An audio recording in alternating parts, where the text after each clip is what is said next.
PAX. So I message Q and I say, well, what should I do?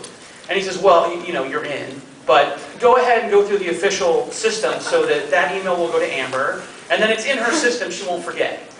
So I go to the system and it's like, you know, what's your name, Scott Kurtz? What's the name of your panel? An evening with Scott Kurtz. All right, description for your panel, and I go, basically I go up there and I'm just, you know, smart ass, and I talk about myself, and then I take questions, and it's going to be awesome because I'm quite good. And I send it off, knowing that as we get closer to PAX, I'll get an email from Amber saying, hey, I need the description for your panel for real.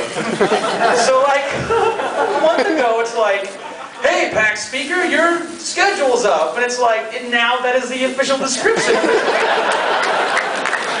And so I'm like, Amber, I'm like, why didn't you let that go out? I was like an asshole. She goes, oh, it sounded like yours. So yeah, and I guess I don't have to worry about what that panel is. Now I know. Welcome to the unicorn room. Huzzah! All the straight rooms were booked.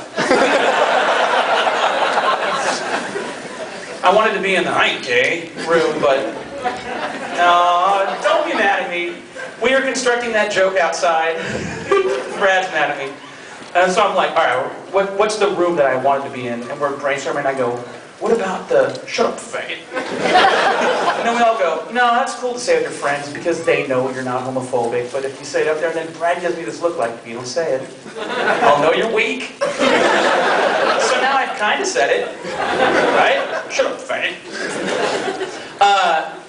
But tonight, there's a couple things I want to talk about, and then I don't know how many of you have questions. How many of you actually have questions for me? All my friends, screw you guys. All right, awesome. Well, how many of you are unfamiliar with me?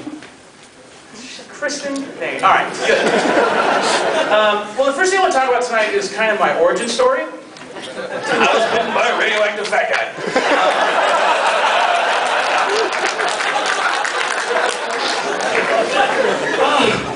Oh, maybe I'll get powers. Scott, eat this. No problem.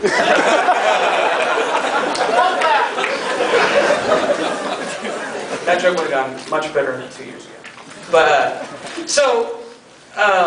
I've always wanted to draw comics since I was a kid. I guess I always drew as a kid. But my mom, back in the 80s, bought me the first Garfield collection. And this is back, I don't know if maybe you've seen, like, the first Garfield strips. But they're very different. They're almost kind of odd. You know, Garfield's very creepy looking, and John's kind of weird, and you almost got this subtext of like, I think Garfield like wanted to kill John. Like, you know the stories like an elderly lady was found dead in her home and her cats were eating her face. Garfield was like that kind of cat. And, his what? It was funny too. Hey, now listen. I'm going to defend Garfield right now, okay? Garfield is as funny now as it was in the 80s. You just got older. Oh, shit! I'm not here to argue with you. I'll tell you what you're thinking.